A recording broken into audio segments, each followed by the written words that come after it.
The Boogeyman of Abu Dhabi, a Mercedes horror story, 2021.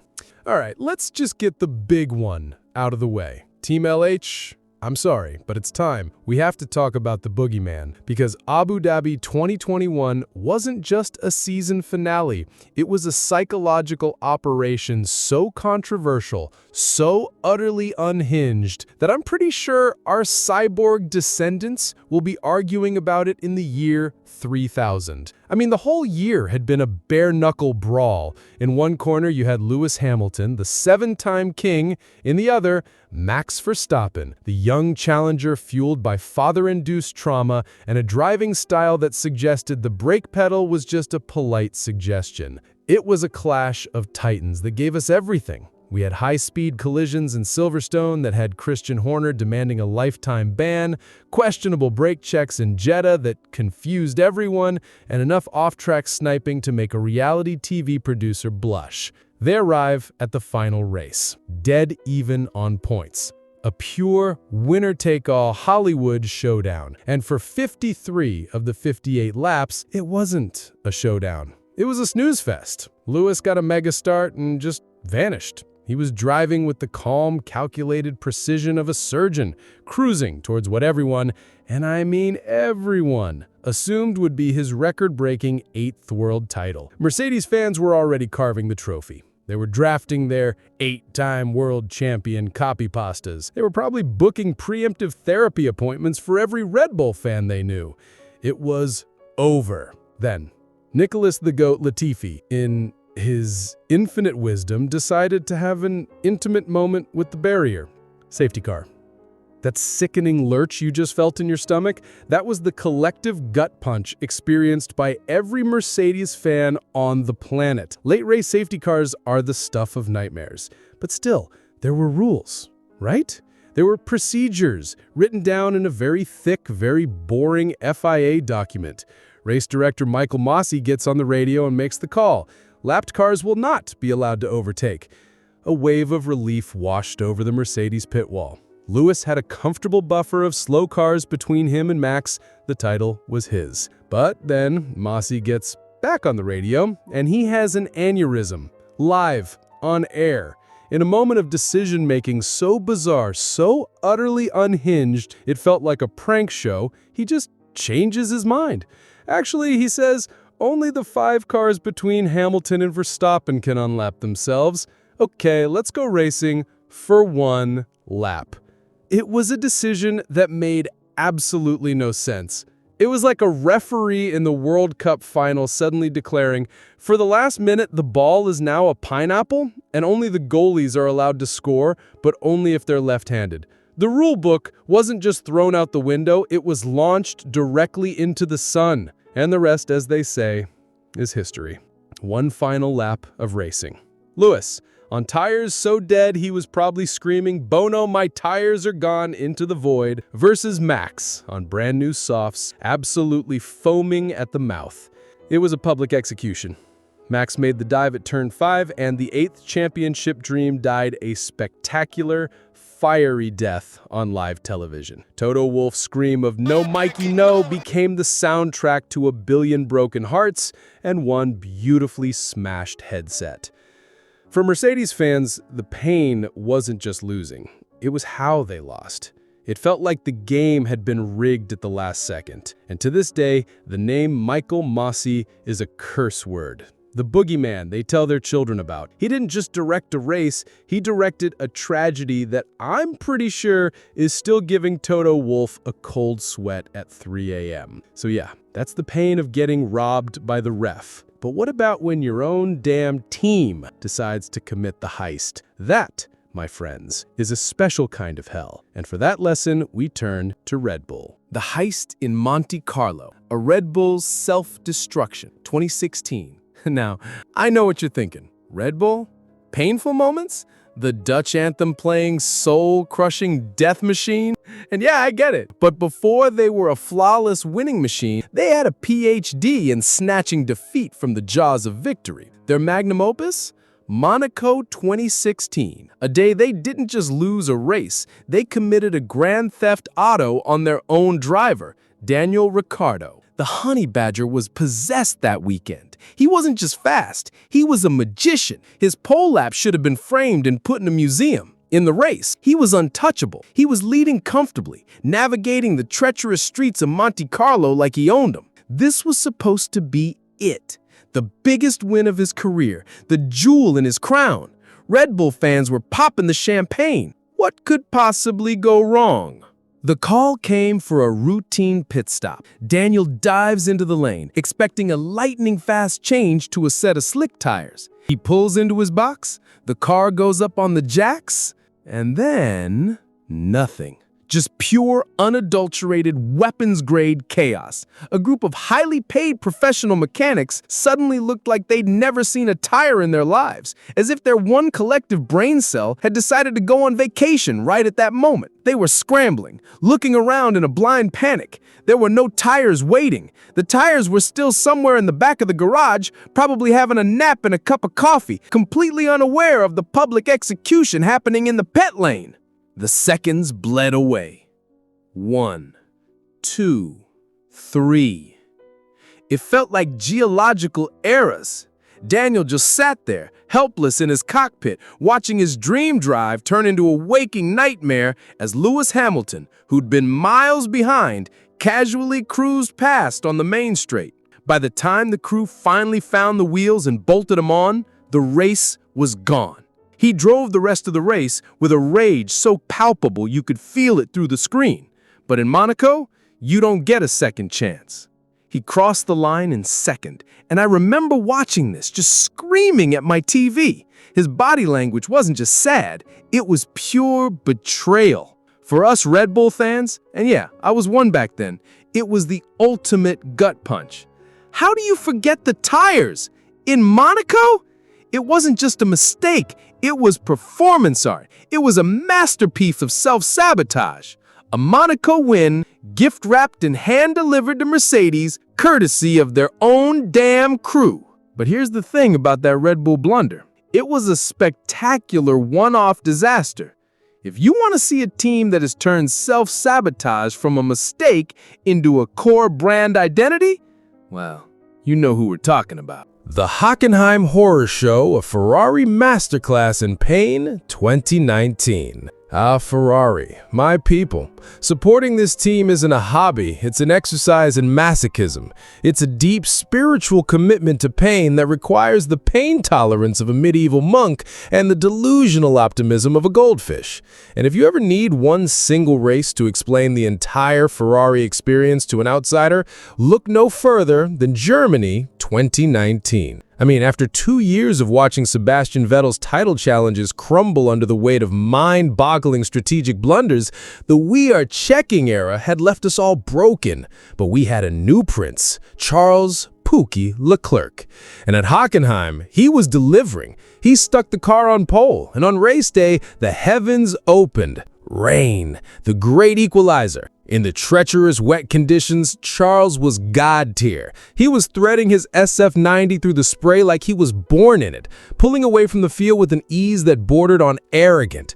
And for 43 glorious laps, Ferrari was perfect. And trust me, I don't use that word lightly when talking about them. The strategy, miraculously, wasn't being run by Ferrari GPT. The pit stops were clean. For the first time in what felt like an eternity, the Tifosi weren't just hoping, they were expecting a win.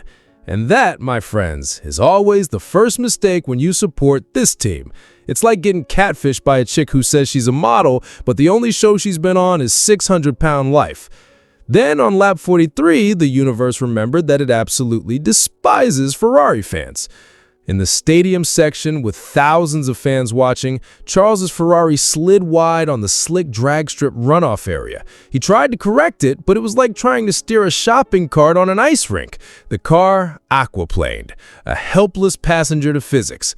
It just slid with agonizing slowness into the gravel, finally coming to a rest against the barrier. The sound of carbon fiber crunching was drowned out by the sound of millions of hearts breaking simultaneously. And then came the scream, that primal, soul-crushing cry of "No!" over the radio that echoed through every single Ferrari fan's soul. I felt that one in my bones.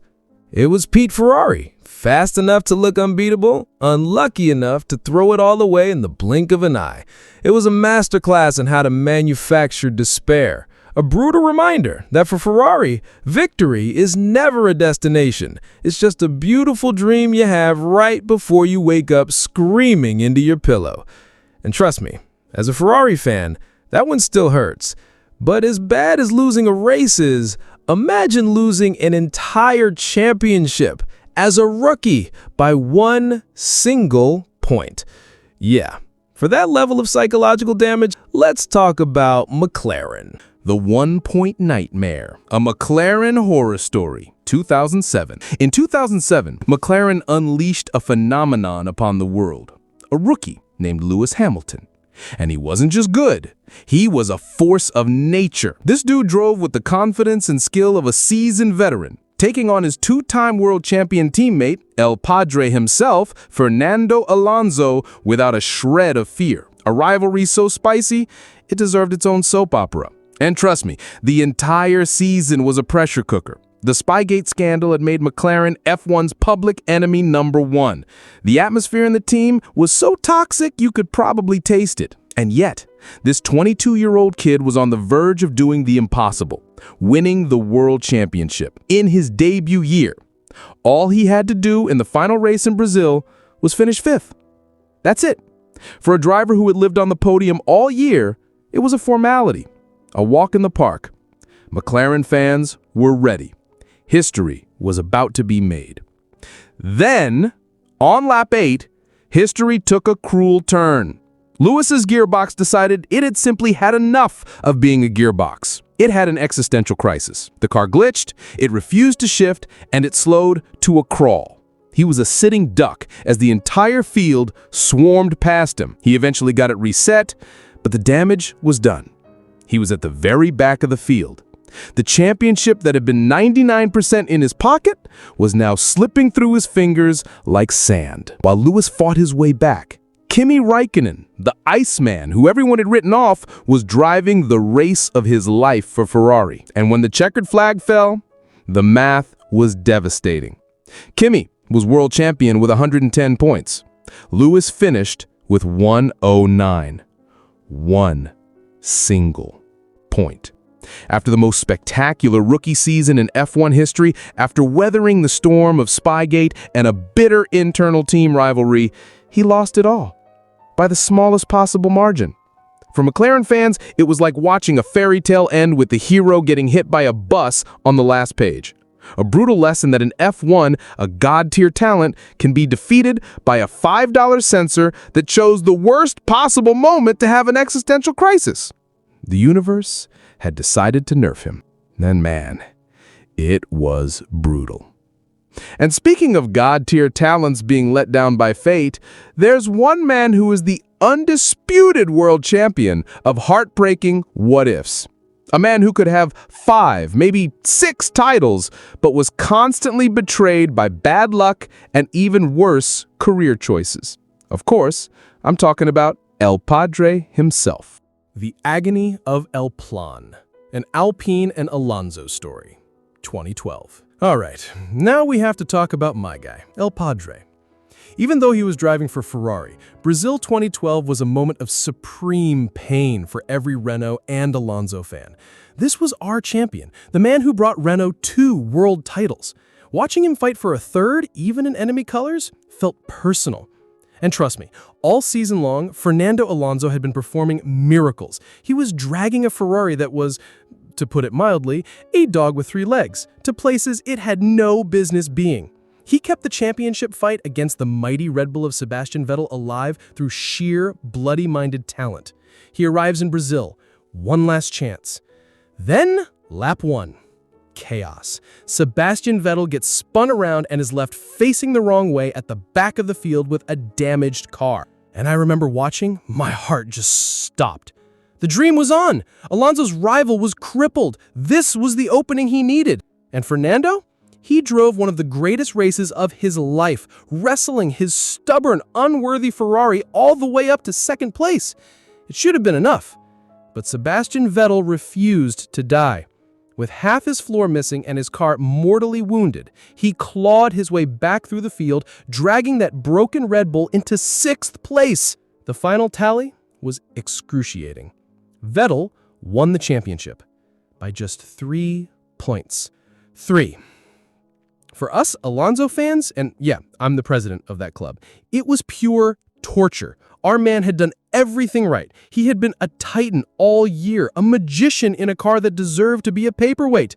But it still wasn't enough.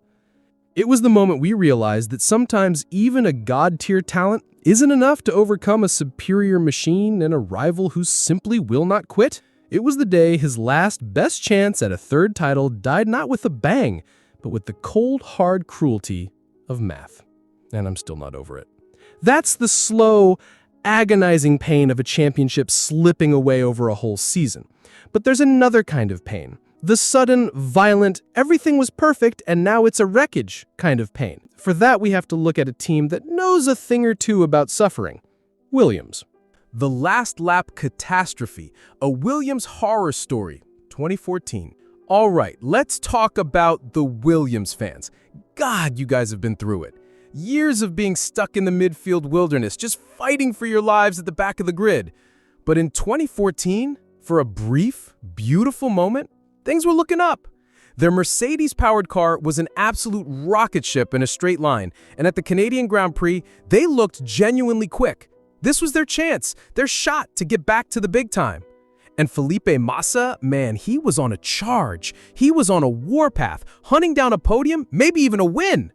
As the race neared its end, he was locked in a fierce battle with Sergio Perez for 3rd place. And you could feel it. Williams fans were on their feet. Their hearts were pounding. This was it. This was the moment. The fairy tale was real. Then, on the very last lap, the fairy tale turned into a horror movie.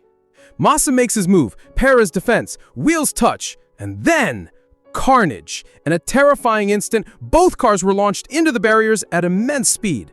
The Williams just slammed into the wall, disintegrating into a cloud of shattered dreams and very, very expensive carbon fiber.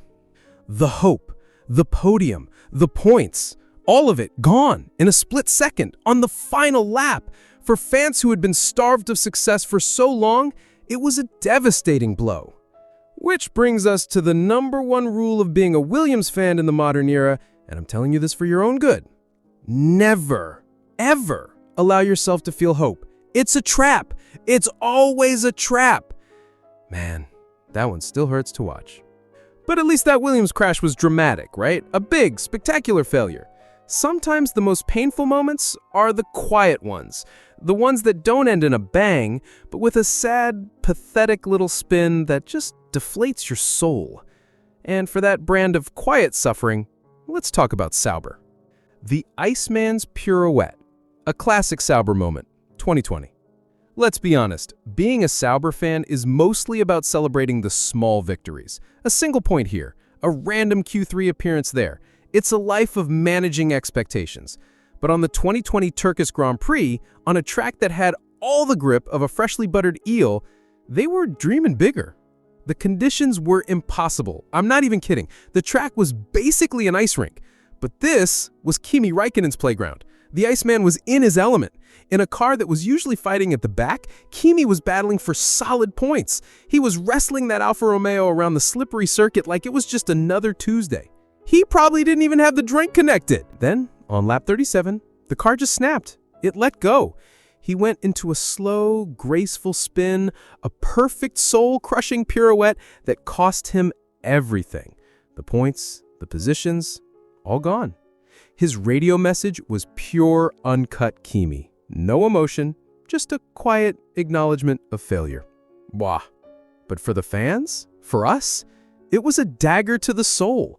A brief, tantalizing glimpse of what could have been, snatched away by a single cruel moment of lost grip. The Sauber way. It's not a hobby, it's a lifestyle.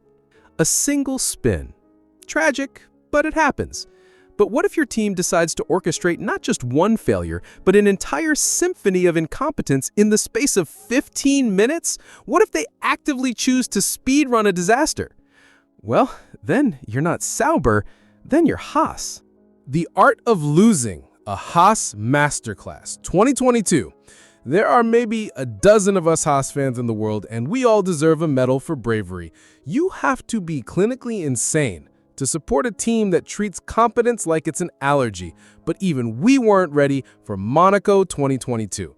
By some miracle, a genuine act of God, both Kevin Magnussen and Mick Schumacher were running in the points in Monaco. This was unheard of. I remember watching, experiencing strange new feelings, joy, optimism, a sense that our team might not be a complete joke. Then it started to rain, and someone on the Haas pit wall must have hit the big red panic button with a sledgehammer. What followed was a masterclass, a symphony of pure, unadulterated incompetence. The strategic calls weren't just bad. They were so spectacularly awful, they should be studied in universities as examples of how to speedrun a disaster. They pitted their drivers at the wrong times, for the wrong tires, with the timing of a broken clock. It looked like they were getting their advice from a magic 8-ball that was being actively shaken by a toddler. In the space of about 15 minutes, they managed to turn a glorious, beautiful, unheard-of double points finish into, well, nothing. Both cars finished outside the points. It wasn't bad luck, it was an active, willful campaign of self-destruction. The 12 of us went back to our lives a little more broken than before, having witnessed our team turn a winning hand into a pile of garbage through sheer, unadulterated incompetence. It wasn't a race strategy, it was a cry for help. And trust me, nobody answered. And as much as it hurts to watch an underdog team completely fumble the bag, there's another, more bittersweet kind of pain. When the underdog does something so legendary, so important, that they change history only for no one to remember it. For that, we have to go back to Brazil 2008 and the little team that could, Toro Rosso. The boy who changed a championship, a bittersweet Toro Rosso memory. Brazil 2008. The race is remembered for the Massa-Hamilton showdown, one of the most brutal finales in F1 history. But for Toro Rosso fans, it's a moment of immense pride and quiet heartbreak. Their young prodigy, a baby-face killer named Sebastine Vettel, had already won a miracle race at Monza that year. Now he was a side character in the biggest drama imaginable. In the chaotic, changing conditions, Vettel found himself ahead of Lewis Hamilton. With just a few laps to go, he dived past the McLaren. And for a few glorious moments, Sebastian Vettel in his little Toro Rosso had just made the pass that would decide the world championship in Felipe Massa's favor. The tiny team from Italy was at the center of the universe. I remember watching thinking, no way. There is no way this is happening. But the racing gods had one last twist. On the final corner of the final lap, both Vettel and Hamilton swept past a struggling Timo Glock, whose dry tires were useless on the wet track. Hamilton got the position he needed and won the title by 1 point, but not before Massa's family had already started celebrating in the Ferrari garage. Ouch. Vettel finished a brilliant fourth, but it was bittersweet. For a moment, he had been the kingmaker. He had changed history. But in the end, history remembers the main event. And the little team that could was just a footnote in someone else's epic. A classic what-if moment. So there you have it, a complete catalog of our shared trauma. Now, the content gods have looked deep into your soul, judged your F1 sins, and have decided what rabbit hole you're going down next. Their choice is popping up on your screen right now. Go on, click it. You don't want to anger the gods.